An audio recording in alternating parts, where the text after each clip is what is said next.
नमस्कार विद्यार्थी मित्रांनो, क्रिएटिव्ह मॅथ्स मराठी या आपल्या लाडक्या युट्यूब चॅनलमध्ये पुन्हा एकदा तुमच्या सगळ्यांचं सहर्ष स्वागत आहे. इयत्ता 9वीची ही परीक्षा असणार आहे. सेकंड सेमिस्टर म्हणजे आपली फायनल एक्झाम म्हणजे वार्षिक परीक्षा जी आहे.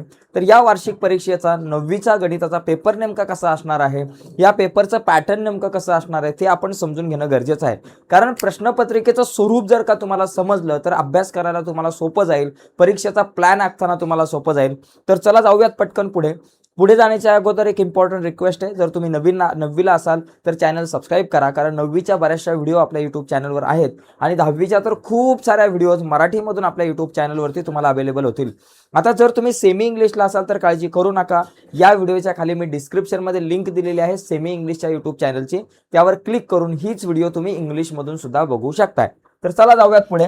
तर बघा, प्रश्नपत्रिकेचं स्वरूप तुम्हाला नीट समजून घ्यायचंय, कसा पॅटर्न असणार आहे बघा. सगळ्यात पहिला महत्वाचा मुद्दा आपल्याला समजून घ्यायचा आहे की प्रश्न पहिला, एकूण तुम्हाला 5 प्रश्न असणार आहे. तुमचा जो पेपर आहे 40 गुणांचा, बघा तुमचा गणित भाग 1 आणि 2 हे दोन्ही पेपर 40-40 मार्कांचे असणार आहे आणि 20 मार्क जे असतात ते आपल्या अंतर्गत मूल्यमापनासाठी. आता ह्या 40 गुणांचं पॅटर्न नेमकं कसं असतं, या 40 गुणांचं विभाजन नेमकं कसं असतं ते आपण समजून घेऊयात. बघा, या 40 गुणांमध्ये बघा, लक्षात घ्या, प्रश्न जो पहिला आहे या पहिल्या प्रश्नात तुम्हाला 2 उपप्रश्न येतील बरं का. प्रश्न क्रमांक पहिल्यामध्ये तुम्हाला 2 उपप्रश्न येतील. त्या दोघांमध्ये पहिल्यातला जो ए आहे त्या ए मध्ये तुम्हाला बहुपर्यायी प्रश्न असणार आहे. बहुपर्यायी म्हणजे मल्टिपल चॉईस क्वेश्चन, बहुपर्यायी प्रश्न. तुम्हाला 4 बहुपर्यायी प्रश्न दिले जातील आणि 4 पैकी 4 सोडवायचे असतील.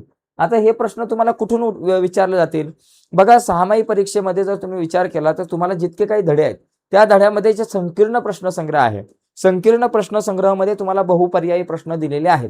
तर त्या बहुपर्यायी प्रश्नांची तुम्ही तयारी केली की तुमचं काम झालंच समजा. त्याचबरोबर दुसरा जो प्रश्न आहे पहिल्यातला बी, त्याच्यामध्ये 1-1 मार्काचे तुम्हाला 4 प्रश्न विचारले जातात. हे पण प्रश्न खूप सोपे असतात. म्हणजे इथे तुम्हाला जवळपास 4 आणि 4 8 गुण तुमच्या हातातले, 8 पैकी 8 मार्क तुम्हाला मिळू शकतात. म्हणजे पहिला जो प्रश्न आहे तो तुम्हाला 8 मार्कांसाठी असणार आहे. आता प्रश्न क्रमांक दुसऱ्याचा जर विचार केला तर दुसऱ्यामध्ये ए आणि बी असे 2 उपप्रश्न असतील. दुसऱ्यातला जो ए प्रश्न आहे ना मित्रांनो, तो खूप सोपा आणि इंटरेस्टिंग आहे. दुसऱ्यातल्या ए मध्ये तुम्हाला 3 पैकी 2 कृती पूर्ण करायच्या आहेत, म्हणजे 3 पैकी 2 प्रश्न सोडवायचे आहेत. आता हा दुसऱ्यातला एक असा असणार आहे तुमचा ऍक्टिव्हिटी बेस्ड क्वेश्चन. म्हणजे तुम्हाला प्रश्न अर्धा सोडवून दिलेला जाईल आणि मध्ये मध्ये अशा प्रकारचे तुम्हाला कुठेतरी बॉक्स दिले जातील आणि हे बॉक्स तुम्हाला पूर्ण करा. त्या बॉक्समध्ये फक्त तुम्हाला माहिती भरायची आहे, तेवढंच काम करायचं आहे. तर हा प्रश्न जो आहे त्याच्यामध्ये एकूण 4 बॉक्स रिकामे दिले जातील. 4 बॉक्स मधल्या प्रत्येक बॉक्सला अर्धा मार्क. तर असे 3 प्रश्न कृतीवर आधारित असणार आहे. त्याच्यामुळे इथे तुम्हाला आउट ऑफ मार्क मिळण्याची शक्यता आहे. हे 2-2 मार्काचे प्रश्न आहेत. तुम्हाला 2 सोडवायचे, 2 गुणिले 2 4 मार्क मिळतील. त्याच्यानंतर दुसऱ्यातला जो बी प्रश्न आहे त्या बी मध्ये कसं 5 तुम्हाला 2-2 मार्कांचे प्रश्न दिले जातील आणि त्या 2-2 मार्कांच्या 5 प्रश्नांपैकी तुम्हाला 4 प्रश्न सोडवायचे आहेत. ओके, किती? 5 पैकी तुम्हाला फक्त 4 सोडवायचे आहेत, 8 मार्क मिळतील.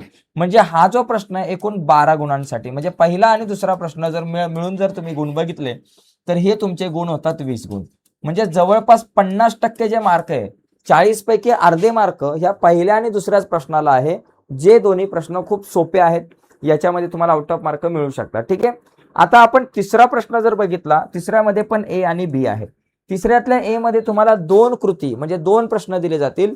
दोघांपैकी एकच सोडवायचा आहे. कृतीवर आधारित प्रश्न. बघा, जसं प्रश्न क्रमांक दुसऱ्यातल्या ए मध्ये प्रश्न असतात तसेच तिसऱ्यातल्या ए मध्ये प्रश्न असणार आहे. इथे तुम्हाला 4 बॉक्स असतात, इथे तुम्हाला 6 बॉक्स दिले जातील. एकच प्रश्न सोडवायचा आहे, 3 मार्क. प्रश्न तिसऱ्यातला बी जो आहे त्याच्यामध्ये तुम्हाला 4 पैकी 2 किंवा काही ठिकाणी 3 पैकी 2 प्रश्न सोडवायचे असतील, 6 मार्क, 3-3 मार्कांचे प्रश्न. प्रश्न जो चौथा आहे याच्यात आपल्याला 3 पैकी 2 प्रश्न सोडवायचे. हा सगळ्यात मोठा प्रश्न असतो. हा जो प्रश्न आहे तो 4-4 मार्कांचे 3 प्रश्न दिले जातील, त्याच्यापैकी 2 प्रश्न सोडवायचे म्हणजे 8 मार्क तुम्हाला मिळून जातील.